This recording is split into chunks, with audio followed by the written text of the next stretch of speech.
Hipertensi.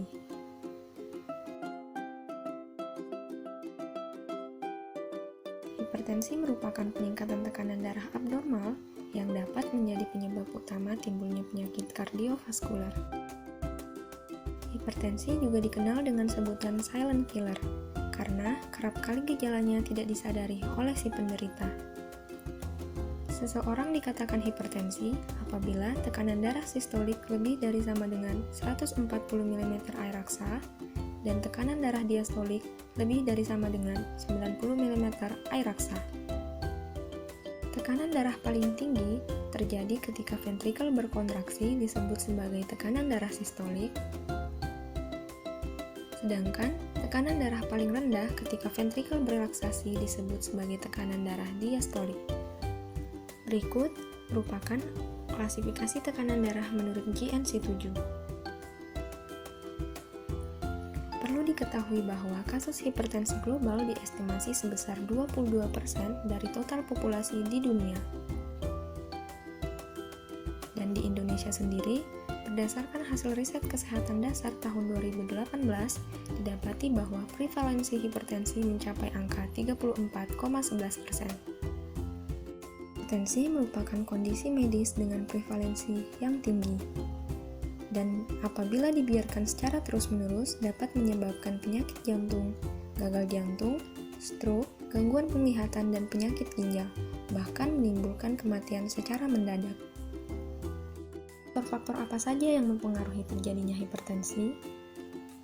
Yang pertama adalah genetik.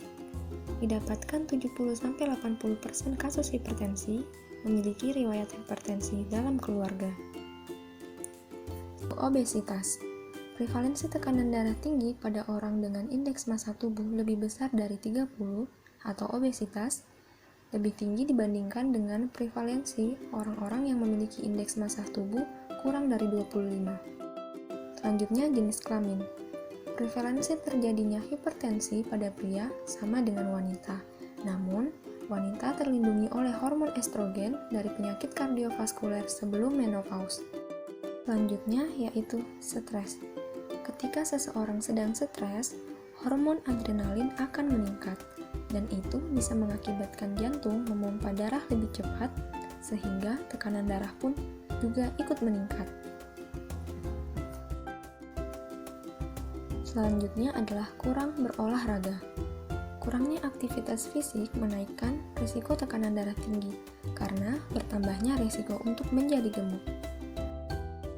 Pola asupan garam dalam diet juga mempengaruhi tekanan darah tinggi. Konsumsi natrium yang berlebih menyebabkan konsentrasi natrium di dalam cairan ekstraseluler meningkat, lalu menyebabkan peningkatan volume darah sehingga berdampak pada timbulnya hipertensi. Dan yang terakhir adalah kebiasaan merokok. Dari penelitian yang dilakukan, didapatkan bahwa kejadian hipertensi terjadi pada orang-orang yang memiliki kebiasaan merokok lebih dari 15 batang per hari. Bagaimana cara mencegah hipertensi? Tentunya dengan menghindari faktor risiko yang sudah dijelaskan sebelumnya. Dan juga jangan lupa untuk melakukan cek tekanan darah secara rutin minimal sebulan sekali, baik di fasilitas kesehatan terdekat ataupun secara mandiri. Itulah tadi penjelasan mengenai tekanan darah tinggi. Terima kasih dan semoga membantu.